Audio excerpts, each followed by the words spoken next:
The Deception of Living in the Diaspora. Part 1. About 14 years ago I was on a flight from the UK to Lagos. I met a Nigerian who had lived in the UK for 14 years. He had a very sad story to tell about his sojourn abroad. Here's what he told me. He was a manager in a Nigerian bank before he sold everything and traveled abroad. When he got there he placed his kids in schools and his wife trained for nursing. He could not get a job like what he had in Nigeria. He made do with the jobs he could find. In all the time he was in the UK, he didn't own his own property. He had a mortgage which would be paid off in 10 more years. But his friends in Nigeria had their own houses and were not in debt to anyone.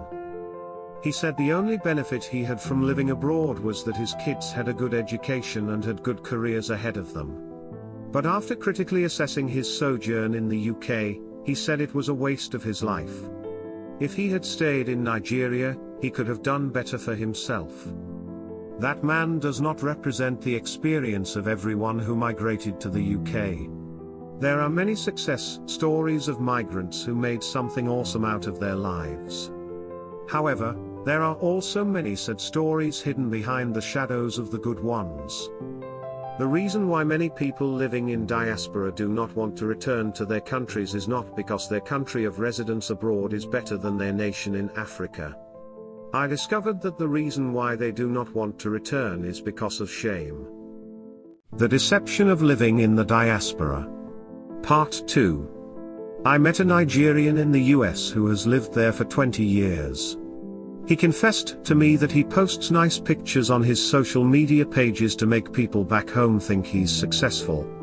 He said he has nothing. He is up to his eyeballs in debt. He is a slave to the system. Many people are ashamed to return home.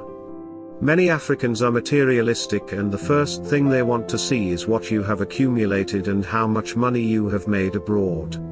People will mock you if you return to your home country to start hustling again. I see some people living useless lives abroad.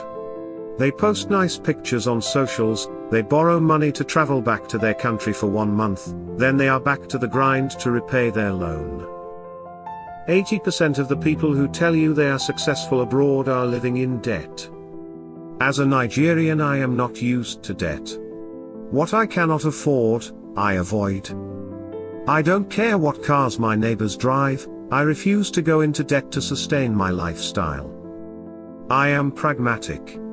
The day I realize I no longer enjoy my stay abroad, I will return to Africa. Influencers on social media will not tell you that many Africans are suffering abroad. I met a man in the UK who owns houses in Lekki, but he has 3 jobs in the UK. He is a big man in Nigeria but a slave abroad. He will work himself to an early grave. That is a detestable lifestyle. Africans are materialistic. We don't consider things like purpose and happiness as the yardstick for the measurement of a good life. We have a pharaonic and paganistic philosophy of life which makes us live to acquire material things, even if it is detrimental to our mental health and well-being. Your life should be more than showing off your houses and possessions. Your life should be more than making posts on social media to make your peers envious. Live a life of purpose, a life with meaning. Enjoy your journey. Live your dream. Be at peace with yourself. Don't live to impress people. Don't seek people's approval, validation and consent. Live your life on your own terms.